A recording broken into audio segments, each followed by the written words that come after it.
Chhattisgarh SI भर्ती परीक्षा को लेकर बुधवार को राजधानी में जमकर हंगामा देखने को मिलता है। भारत के अभ्यर्थियों ने कैंडल मार्च निकाला है। तस्वीरें आपके सामने। परीक्षा परिणाम जारी करने की मांग को लेकर अभ्यर्थी कैंडल मार्च कर रहे हैं और साल 2018 में शुरू हुई भर्ती प्रक्रिया 6 साल बाद भी उसका परिणाम अब तक नहीं निकला है, जिसकी मांग अभ्यर्थी कर रहे हैं। सैकड़ों के तादाद में अभ्यर्थी एसआई भर्ती परीक्षा के परिणाम को घोषित करने की मांग कर रहे थे। शासन प्रशासन के चक्कर काट के थक गए हैं, लेकिन इनकी कहीं से भी सुनवाई देखने को नहीं मिल रहा है। उम्मीद नहीं रही, इसलिए हम इच्छा मृत्यु मांगने आए हैं। बिल्कुल भी उम्मीद नहीं रही। अगर ये उम्मीद पूरी कर देते तो हम यहाँ पे बिल्कुल नहीं होते। तो मेरी बस यही गुजारिश है कि या तो मुझे रिजल्ट दो या तो इच्छा मृत्यु दो। बस कोई जीने का कोई मकसद ही नहीं है सर। जब रिजल्ट आएगा तभी वो हमारे लिए जीवन पूर्ण हो। पिछले 6 साल से हम लोग सब इंस्पेक्टर की भर्ती में परेशान है। इनके सब्र की सीमा टूटता हुआ नजर आ रहा है। तो ऐसे में अभ्यर्थी गृह मंत्री के बंगले के बाहर बुधवार को सुबह से ही धरना प्रदर्शन पर बैठे हुए हैं। चलिए दोस्तों, समझने की कोशिश करते हैं कि इसके पीछे की कहानी क्या है। इस कहानी की शुरुआत होती है 24 अगस्त 2018 को, जब छत्तीसगढ़ में एसआई भर्ती के लिए नोटिफिकेशन निकाला जाता है।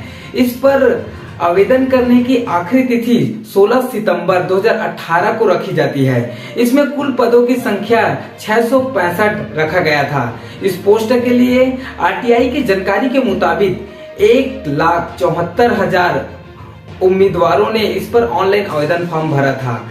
इस भर्ती प्रक्रिया को 2 चरणों पे पूरा करना था।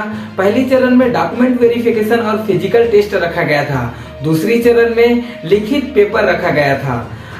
अब तक यह कहानी बहुत ही सिंपल तरीके से चल रहा था, लेकिन आता है इस कहानी का असली मोड़, जब छत्तीसगढ़ में सत्ता बदल जाती है। अब की बार छत्तीसगढ़ में कांग्रेस की सरकार आती है और भूपेश बघेल जी सीएम पद के लिए शपथ लेते हैं। इसके बाद भी लगभग 3 साल तक इस वैकेंसी के लिए कोई भी जानकारी नहीं आता है।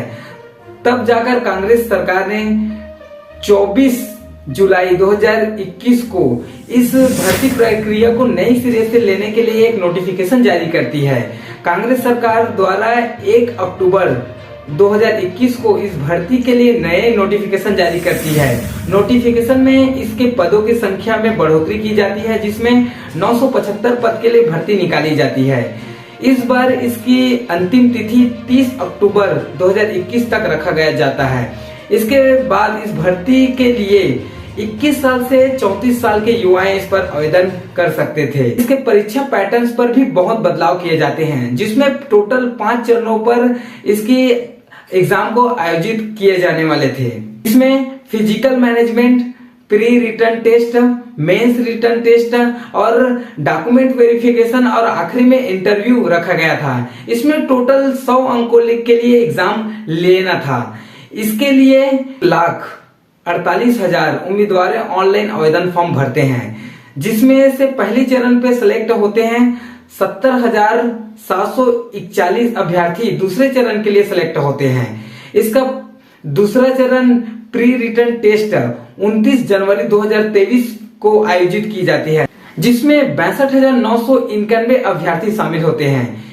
22 फरवरी 2023 को इसके लिए मॉडल आंसर जारी किए जाते हैं। इसके बाद 16 मई को इसका रिजल्ट जारी किया जाता है, जिसमें 20,618 उम्मीदवार अगली चरण के लिए सिलेक्ट होते हैं। इसके बाद 26, 27 और 28 मई 2023 को मेंस लिखित एग्जाम आयोजित किए जाते हैं। इसके लिए इसका रिजल्ट 21 जून 2023 को जारी किए जाते हैं, जिसमें 4,875 अभ्यर्थी फिजिकल टेस्ट के लिए सिलेक्ट होते हैं।